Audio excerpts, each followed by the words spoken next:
तर शेतकरी बांधवांनो, आता एक महत्त्वाची बातमी आम्ही तुमच्यासाठी घेऊन आलो आहोत। जून महिना संपायला अवघे 2 दिवस राहिलेत।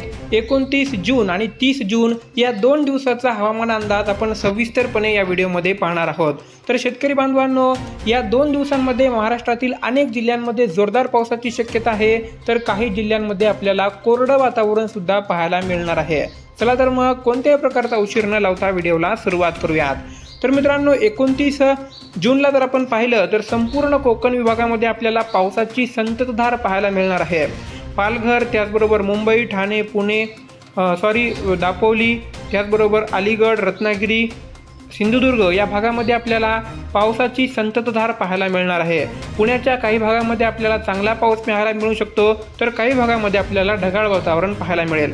त्याचबरोबर सांगली, सातारा, सोलापूर, कोल्हापूर या भागामध्ये सुद्धा आपल्याला पाऊस पाहायला मिळेल, पण या ठिकाणी पावसाची संततधार नसेल। आपल्या इकडे आपल्याला या ठिकाणी पाऊस पडेल आणि लगेच उघडीप पाहायला मिळणार आहे। त्यानंतर जर मराठवाड्यामध्ये पाहिलं तर मराठवाड्यामध्ये छत्रपती संभाजीनगर, नांदेड, परभणी, हिंगोली, जालना, बीड, त्याचबरोबर धाराशिव या भागामध्ये आपल्याला पाऊस पाहायला मिळेल, पण पाऊस हा सर्वदूर नसणार आहे। तुरळक ठिकाणी आपल्याला पाऊस पाहायला मिळू शकतो। त्याचबरोबर विदर्भामध्ये अकोला, नागपूर, वर्धा, बुलढाणा या भागामध्ये आपल्याला चांगल्या स्वरूपाचा पाऊस पाहायला मिळू शकतो।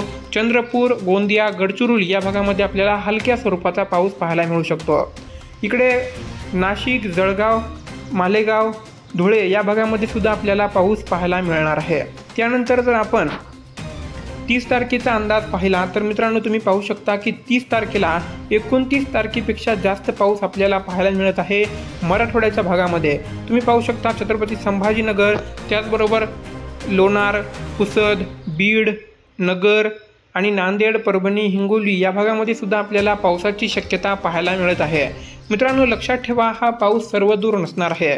कोकणामध्ये आपण पाहिलं तर 30 तारखेला सुद्धा या ठिकाणी पावसाची संततधार पाहायला मिळणार आहे। 30 तारखेला सुद्धा दुपारनंतर या ठिकाणी चांगला पाऊस होऊ शकतो। नाशिक, धुळे, नंदुरबार या भागामध्ये, जळगावच्या भागामध्ये, अकोल्याच्या भागामध्ये सुद्धा आपल्याला पाऊस पाहायला मिळणार आहे। त्यानंतर संपूर्ण विदर्भामध्ये आपल्याला पाऊस पाहायला मिळेल। चंद्रपूर, नागपूर, गोंदिया, गडचिरोली, त्याचबरोबर इकडे तुम्ही पाहू शकता वर्धा या भागामध्ये सुद्धा आपल्याला पाऊस पाहायला मिळू शकतो। त्याचबरोबर पश्चिम महाराष्ट्रामध्ये सोलापूर, सांगली, कोल्हापूर, सातारा या भागामध्ये आपल्याला तुरळक ठिकाणी हलका, काही ठिकाणी मध्यम स्वरूपाचा पाऊस पाहायला मिळू शकतो।